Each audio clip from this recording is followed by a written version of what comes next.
Habakuk. Unang kabanata. Ito ang mensahe ni Propeta Habakuk na ipinahayag sa kanya ng Panginoon.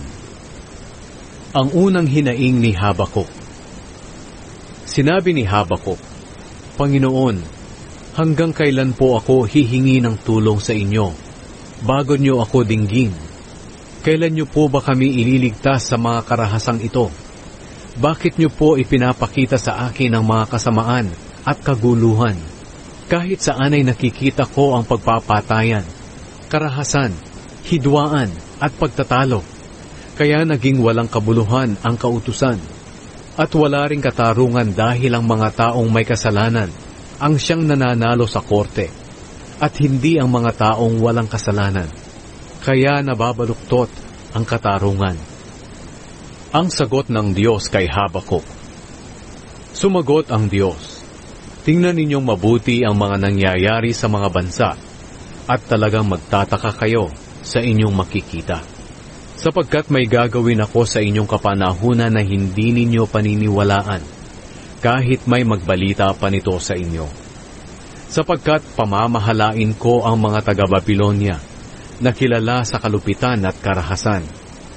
Mabilis nilang sinasalakay ang mga bansa sa buong mundo, upang agawin ang mga lugar na hindi kanila. Kinatatakutan sila ng mga tao.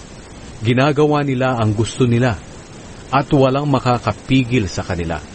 Ang mga kabayo nila'y mas mabilis kaysa sa mga leopardo, at mas mabangis kaysa sa mga lobo na gumagala sa gabi.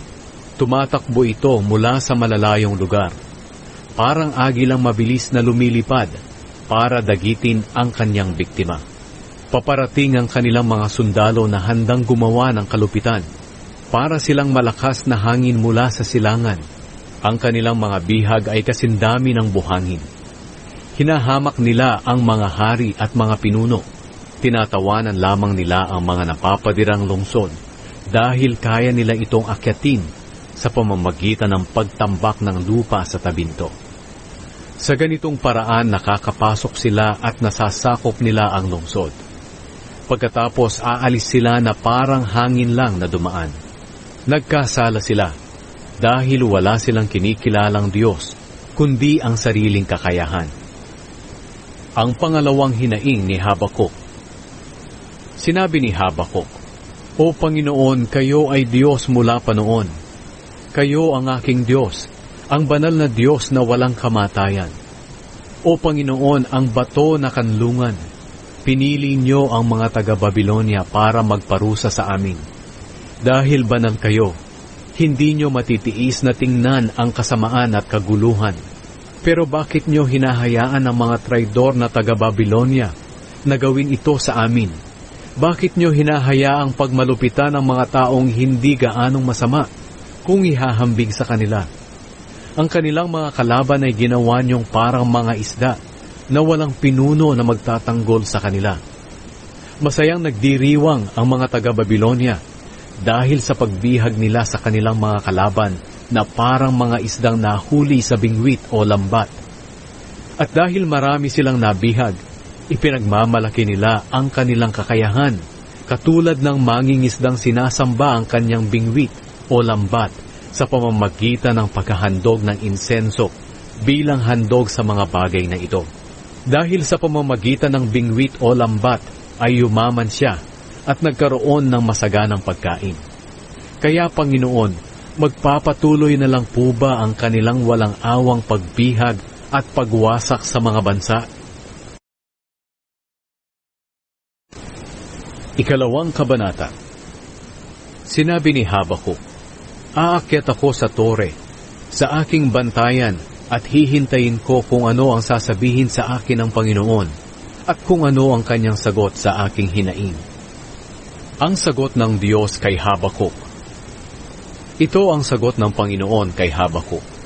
Isulat ng malinaw sa sulatang bato ang pahayag na ito, para madaling basahin. Isulat mo muna ito dahil hindi pa dumarating ang takdang panahon para mangyari ito.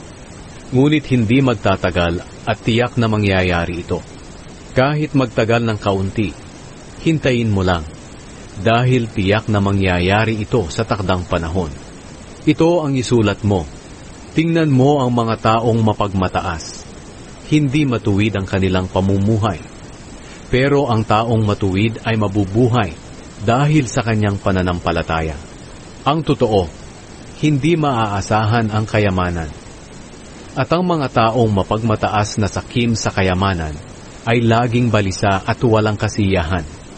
Tulad nila'y kamatayan na hindi makukontento. Kaya binibihag nila ang maraming bansa. Pero kukutsain sila ng mga bansang iyon sa pamamagitan ng mga salitang ito. Nakakaawa naman kayo. Kayong nangunguha ng mga bagay na hindi sa inyo at nagpapayaman sa pamamagitan ng pandaraya. Hanggang kailan pa ninyo ito gagawin? Bigla nga kayong gagantihan ng mga bansang binihag ninyo. At dahil sa kanila ay manginginig kayo sa takot. At sila naman ang sasamsam ng inyong mga ari-arian. Dahil maraming bansa ang sinamsaman ninyo ng mga ari-arian, kayo naman ang sasamsaman ng mga natitirang tao sa mga bansang iyon. Mangyayari ito sa inyo dahil sa inyong pagpatay ng mga tao at pamiminsala sa kanilang mga lupain at mga bayan. Nakakaawa kayo. Kayong nagpapatayo ng mga bahay sa pamamagitan ng perang nakuha ninyo sa masamang paraan. Pinatitibay ninyo ang inyong mga bahay upang makaligtas kayo kapag dumating ang kapahamakan. Dahil sa pagpatay ninyo ng maraming tao, kayo rin ay papatayin at wawasakin ang inyong mga bahay. Ang mga bato ng pader at ang mga biga ng bahay ay parang tao na hihingi ng tulong dahil mawawasak na ang buong bahay. Nakakaawa kayo kayong nagpapatayo ng lungsod sa pamamagitan ng kalupitan. Handa kayong pumatay, maitayo lamang ito.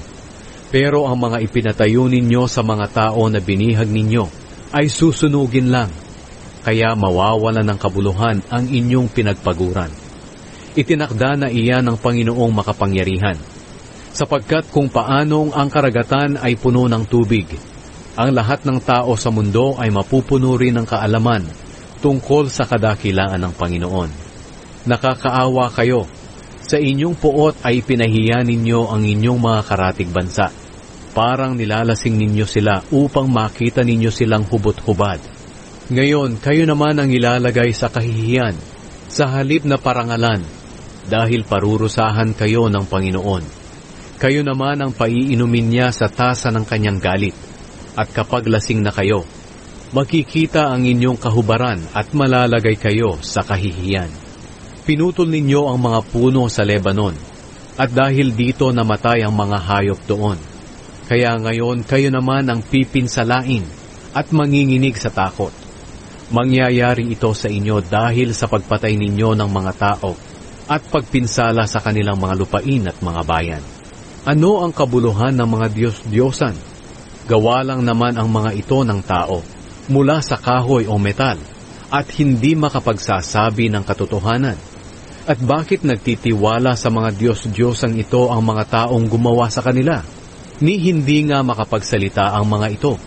Nakakaawa kayong nagsasabi sa ribultong kahoy o bato, "Gumising ka at tulungan kami." Ni hindi nga iyan makapagtuturo sa inyo. At kahit pabalot iyan ng ginto at pilak, wala namang buhay. Pero ang Panginoon ay nasa kanyang banal na templo. Kaya ang buong mundo ay manahimik sa kanyang presensya. Ang panalangin ni Habakuk. 3 kabanata. Ito ang panalangin ni Propeta Habakuk. Panginoon, narinig ko po ang tungkol sa inyong mga ginawa, at ako ay lubos na humanga sa inyo. Gawin niyong muli sa aming panahon ang ginawa niyo noon, at sa araw na ipadaman niyo ang inyong galit. Maawa kayo sa amin. Ikaw ang banal na Diyos na darating mula sa Teman at sa bundok ng Paran. At ang inyong kadakilaan ay makikita sa kalangitan. At dahil dito pupurihin kayo ng mga tao sa mundo. Darating kayong kasing liwanag ng araw. May sinag na lumalabas sa inyong mga kamay, kung saan nakatago ang inyong kapangyarihan. Darating kayong may dalang mga salot. Kapag tumayo kayo, ay nayayanig ang mundo. At kapag tumingin kayo, ay nanginginig sa takot ang mga bansa at gumuguho ang sinaunang kabundukan at kaburulan. Ang inyong mga pamamaraan ay mananatili magpakailanman. Nakita kong nagiba ang mga tolda sa Kushan at sa Midian. Panginoon, tulad kayo ng sundalong nakasakay sa karwahe na nagbibigay tagumpay sa labanan. Nakahanda na kayong pumana. Pero sino ang inyong kinapupuotan? Ang mga ilog ba at ang mga dagat? Ang mga ilog ba at ang mga dagat? Pinabitak nyo ang lupa at lumabas ang tubig. Ang mga bundok ay parang mga tao na nanginig nang makita nila kayo. Umulan ng malakas. Umugong ang tubig sa dagat at lumaki ang mga alon. Tumigil ang araw at ang buwan sa kanilang kinaroroonan sa kislap ng nagliliparan niyong pana at kumikinang niyong sibat. Sa inyong matinding galit ay tinapakan niyo ang mundo at niyurakan ng mga bansa upang iligtas ang mga taong pinili ninyo. Pinatay niyo ang pinuno ng masamang kaharian at lubusang nilipol ang lahat ng kanyang tagasunod. Tinuhog niyo ng sarili niyang sibat ang ulo ng pinuno ng kanyang mga kawal. Ginawa niyo ito nang kami ay kanilang salakayin na parang buhawi upang kami ay pangalatin. Sapagkat kagalakan nila na lipulin kaming mga kawawang nagtatago dahil sa takot. Para kayong sundalo na nakasakay sa kabayong nagtatatakbo sa karagatan hanggang sa lumaki ang mga alon. Sinabi ni Habakuk, nang marinig ko ang lahat ng ito, nanginig ang aking buong katawan at nangatal ang aking mga labi dahil sa takot. Nanghina ako at nangatog ang aking mga tuhod. At dahil sa ipinahayag na ito ng Panginoon, matyaga akong hihintayin ang takdang panahon ng pagpaparusa niya sa mga sumalakay sa amin. Kahit hindi mamunga ang mga puno ng igos, ubas o ang kahoy ng olibo, at kahit walang anihin sa mga bukirin, at kahit mamatay ang mga alagang hayop sa kanilang mga kulungan, magagalak pa rin ako dahil ang Panginoong Diyos ang nagliligtas sa akin. Siya ang nagbibigay sa akin ng kalakasan. Pinalalakas niya ang aking mga paa na tulad ng mga paa ng usa, upang makaakyat ako sa matataas na lugar.